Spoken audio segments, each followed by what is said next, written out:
Alors, salam alaikum. Une application sur l'évaporation simplifiée. Un évaporateur continu à simplifier utilisé pour concentrer un jus de fruits de 15 à 40% de matière sèche. Au débit entrant de 4600 kg par heure, le jus de fruits est assimilé à une solution aqueuse de sucre. Ça veut dire on considère qu'on n'a plus de sucre et de l'eau, donc c'est un mélange binaire.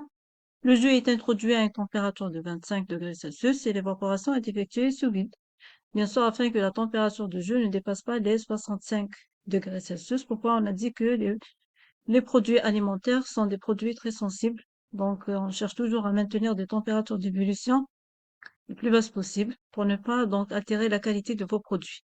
De la vapeur saturée à 80 degrés Celsius est utilisée comme vecteur de chaleur. Sa condensation est complète, ça veut dire le V0 égale à C1 et les condensats sont déchargés à 80 degrés Celsius. L'élévation ébullioscopique négligée, ça veut dire que le L1 et le V1 ont la même température d'ébullition et on demande de calculer le débit de la vapeur de chauffage, le V0, le débit thermique échangé, donc le phi ou le V0 delta HV0 et la CM de votre évaporateur.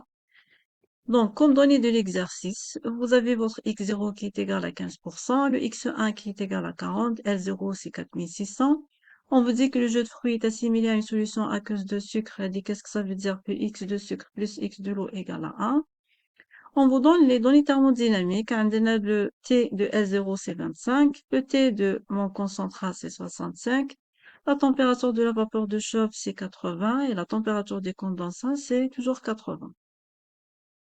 On demande de calculer le débit de la vapeur de chauffage. On a la vapeur de chauffe, c'est toujours à partir d'un bilan enthalpique. Donc, si je considère mon évaporateur, tout ce qui rentre pour les notations, donc tout ce qui rentre, c'est un évaporateur simplifié. Tout ce qui rentre, c'est indice 0. Tout ce qui sort, c'est indice 1. Ce qui rentre, c'est la vapeur de chauffe et l'alimentation. Donc, la vapeur, c'est une vapeur, donc, c'est MHV. Donc, c'est à l'entrée de mon évaporateur de la indice 0. L'alimentation d'IL, donc, c'est mon jus initial dilué. Donc, je le note L0. Donc, ce qui sort, c'est la vapeur émise. D'accord? La quantité d'eau éliminée. Donc, c'est une vapeur CV, indice 1. Donc, on a tout ce qui sort, c'est indice 1. Les condensats d'IL, donc la condensation de la vapeur de chauffe, ça va donner un liquide. C1, indice 1, donc on est à la sortie. Et le concentrat dialyse, mais L1. Donc, il dit indice 1 parce qu'on est après évapoconcentration. Donc, tout ce qui est avant évapoconcentration, c'est indice 0. Tout ce qui est après, c'est indice 1. Alors, le bilan enthalpique, le débit enthalpie entrante égale débit enthalpie sortante.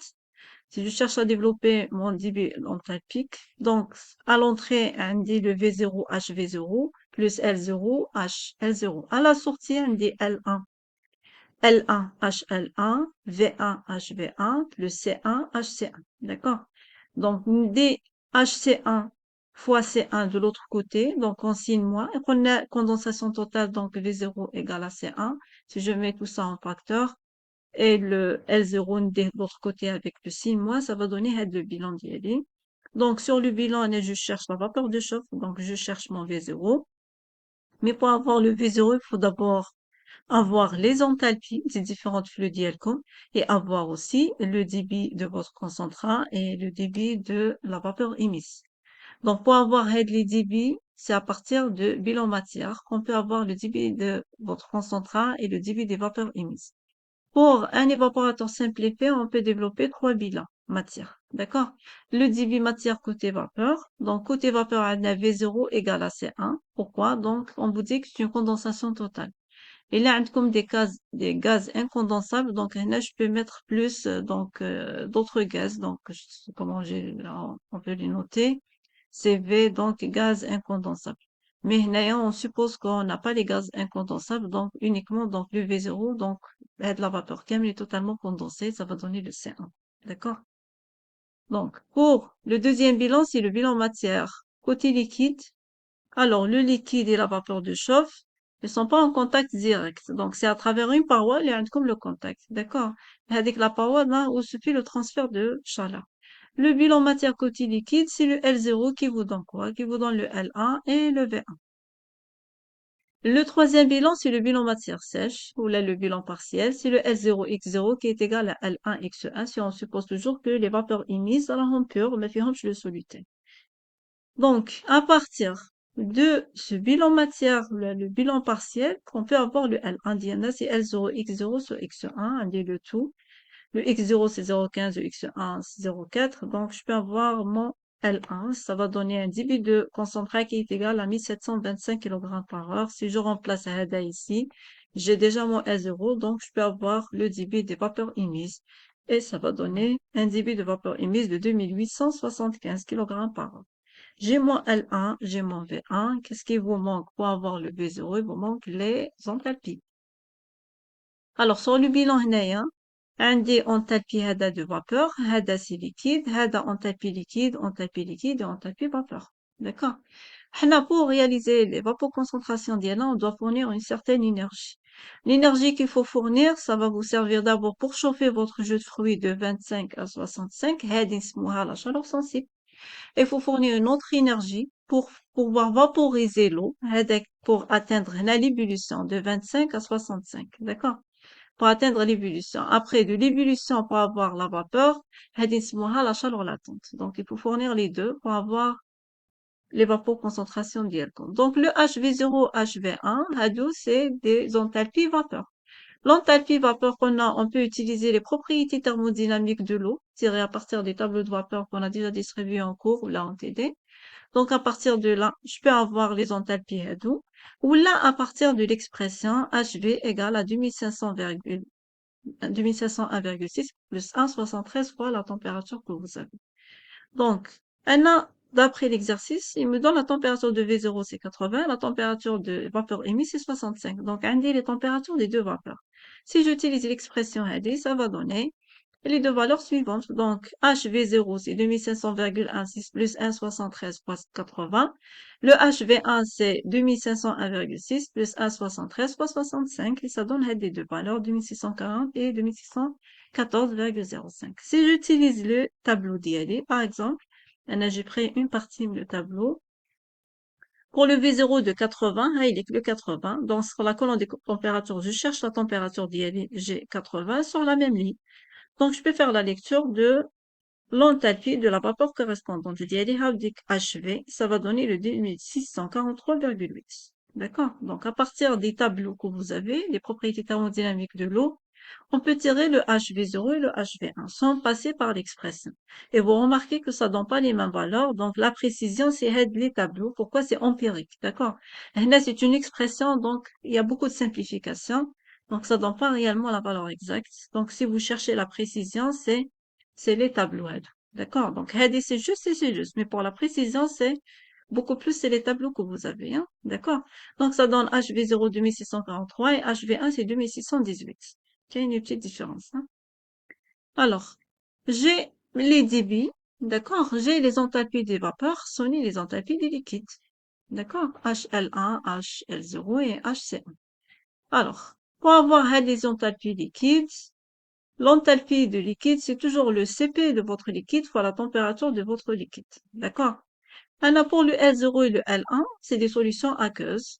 D'accord? Donc, je dois calculer d'abord le CP de liquide. Par contre, pour le C1, c'est de l'eau pure, parce que c'est la vapeur de choc qui provient de la chaudière.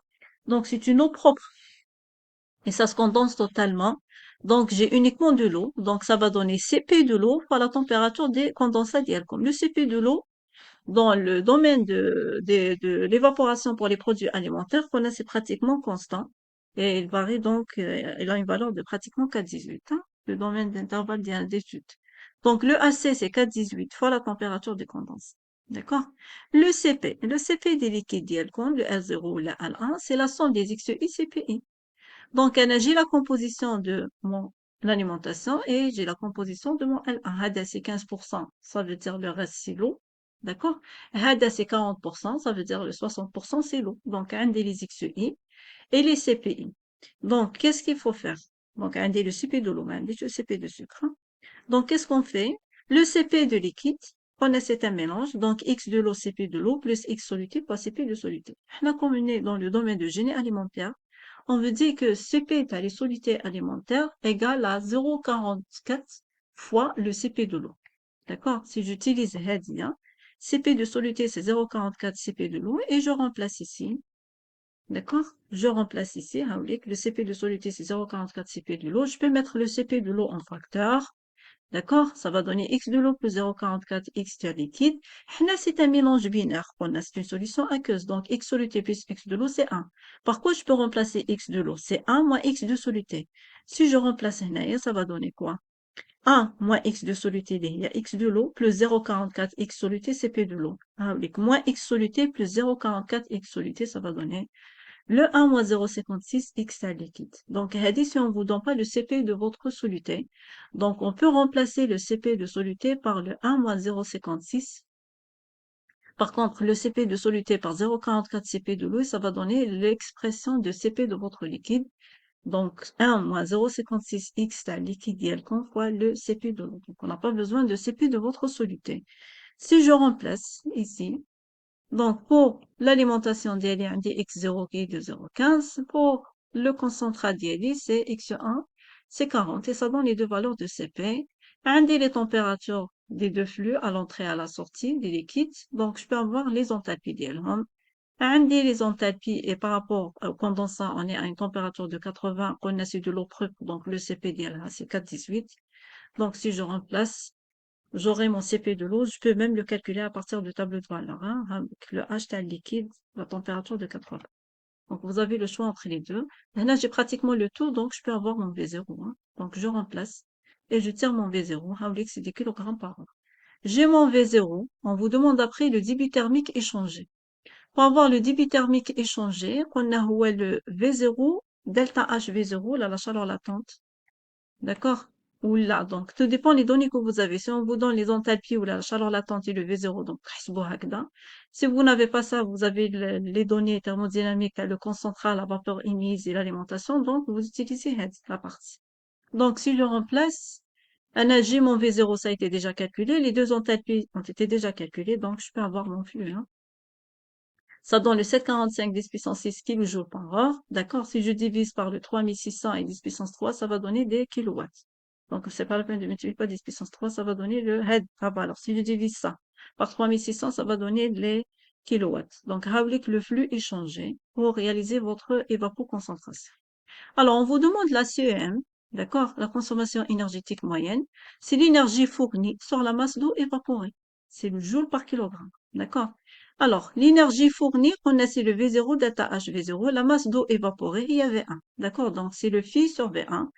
Le flux, ça a été déjà calculé, d'accord, en kilogrammes par heure, et le V1 kg par heure. Donc, هذا 2 en kilogrammes par heure, c'est pas en kilowatts, Et ça va donner une CEM de 2591,78 joules par kilogramme. Connaissez joules par kilogramme, la consommation énergétique moyenne. D'accord?